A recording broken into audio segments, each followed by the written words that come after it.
Hello iPad letterers! In today's video I want to show you how to create this beautiful watercolor quadriptych in Procreate. I love making these abstract paintings, and so I thought I'd put this video together and show you step by step how I made it. Even if you're not interested in making abstract art, you might still like to watch this video because I'm also going to show you how you can divide your canvas into 4 separate sections. The brushes that I'm going to use for this video are from my Watercolor Doodles and Abstract Art set, but of course you can use any of your favorite Procreate brushes for this painting.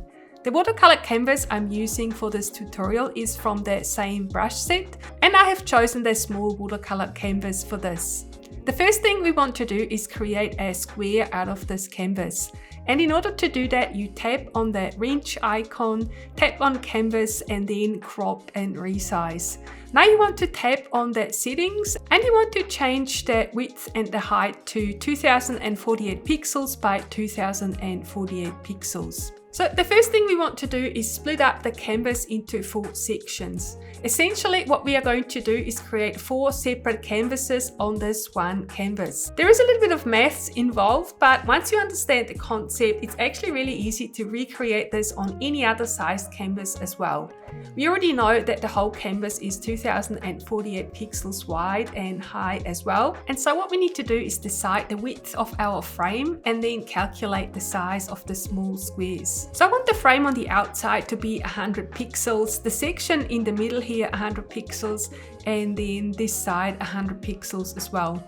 And of course the same at the top and the bottom, but because this is a square, if we have these measurements right, then the other ones will fall into place automatically. So now let's do the math. So we've got 2048 pixels minus 300, which leaves us with 1748 pixels for the width of the 2 squares here. So we're going to divide this by 2, and that means each square will be 874 pixels wide.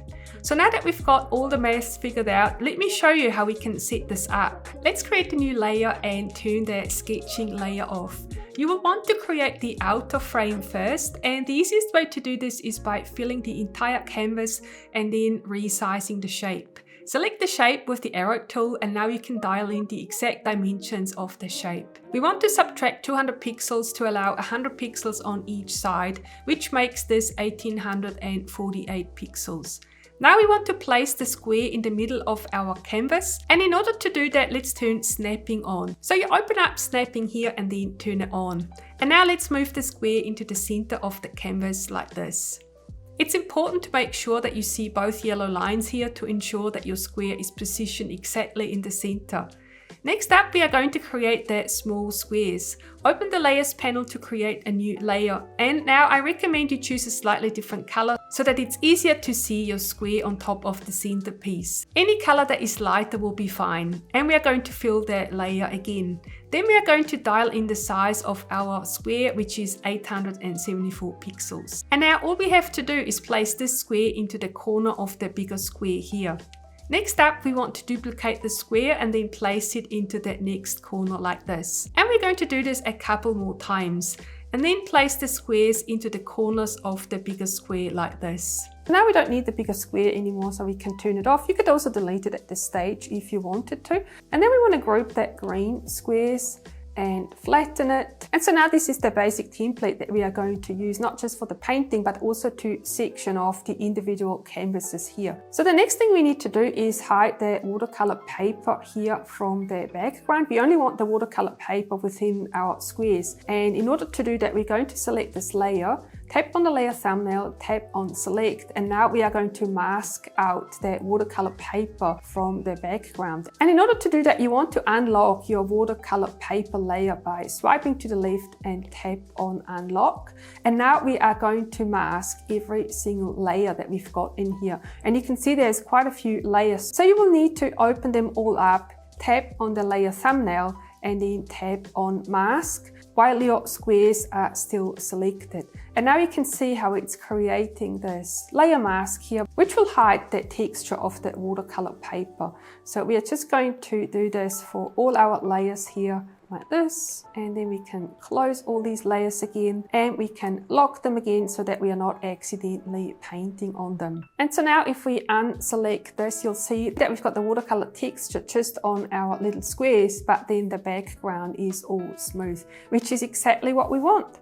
And then if we turn off the layer with our colored squares, so you can see now how we've got the 4 canvases ready for painting. But before we do that, I thought it would also be nice to have a tiny little shadow behind each canvas to make it slightly stand out.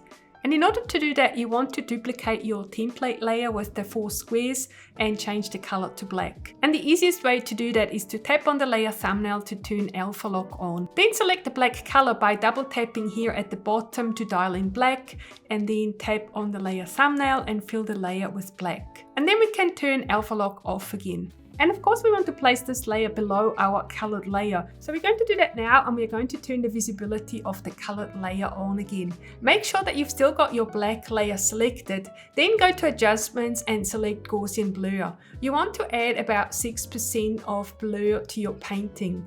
Now we're going to select this layer with the arrow tool, and we are slightly shifting the whole selection to the bottom right. If you've still got snapping turned on, you might want to turn this off now, just to make it a little bit easier to move the black layer. Of course, the shadow is way too intense now, and in order to change that, you 2-finger tap on that layer, which will now invoke the opacity tool. And now we can slide this back and only make the shadow very subtle. And then I also want to move it slightly closer to my squares.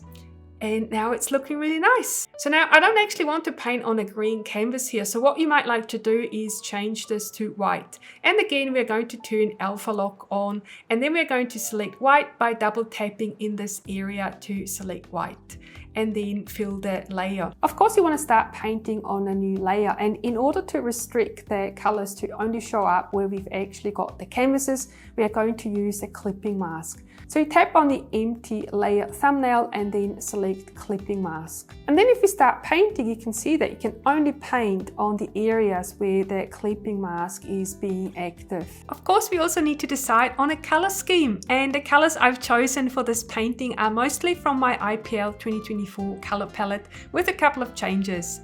You don't want to choose too many colors for this type of painting. I recommend selecting 3 to 5 colors, and I've actually selected 4, and these are the 4 colors I've decided to go with. Of course, feel free to choose your own colors. I just wanted to share these with you in case you wanted to choose the same colors.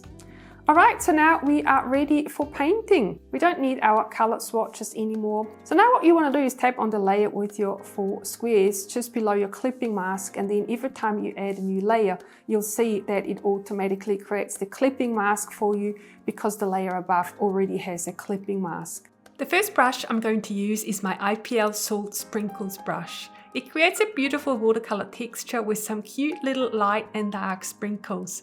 It's also quite pressure sensitive, and I found that it really lends itself for this type of artwork.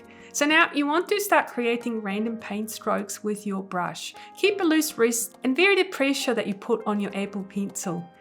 There is no rules as to how you create these brush strokes. You simply let your hands take over to see what creative magic they produce. Of course, it's useful to think about the basic design principles, but I sometimes find that putting too much conscious thought into my art doesn't produce very nice results.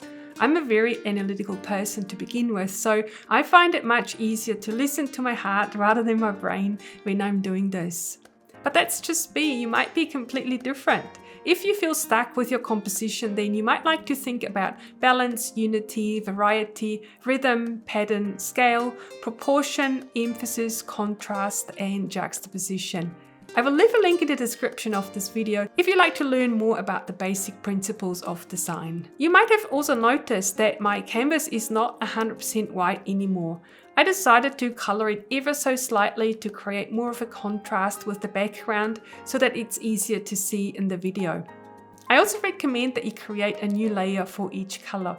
It makes it so much easier to make changes later on if needed. Once you're happy with the colored brush strokes, it's time to add in the little doodles. For this, I changed the color to white and the brush to the IPL Organic Doodles brush. And then, similar to the brush strokes, I haven't thought too much about which doodles I wanted to place where. I've pretty much let my heart guide my hands to see what they will create. One thing that I'm paying attention to though is that I'm trying to only draw the white marks on the colored background, because otherwise you wouldn't be able to see them very well. I like drawing leaves and little flowers, and then also some abstract circles and little dots. I'm actually quite a big fan of the little dots, so I decided to add quite a few of them. I just think they add this whimsical charm, and they're really fun to draw with the organic Doodles brush. All you have to do is vary the pressure you put on your Apple Pencil to create the different size dots. Sometimes it's hard to know when a painting is finished. When I was in design school, my teacher always told me that a piece was finished not when there is nothing more to add, but when there's nothing more to remove. That's why working with layers is so helpful. You can always turn the visibility of a layer off to see if it makes your artwork look nicer with less elements on it. In my case here, I decided to add a few more lines and paint splatters just to see if it would add or detract from my artwork. In the end, I thought they looked nice and added to the whimsical nature of my other doodles. But you definitely want to try this out for yourself. I really hope you liked this video. Give me a thumbs up if you did. Subscribe to my channel if you haven't already. Thank you so much for watching, and I'll see you in my next video.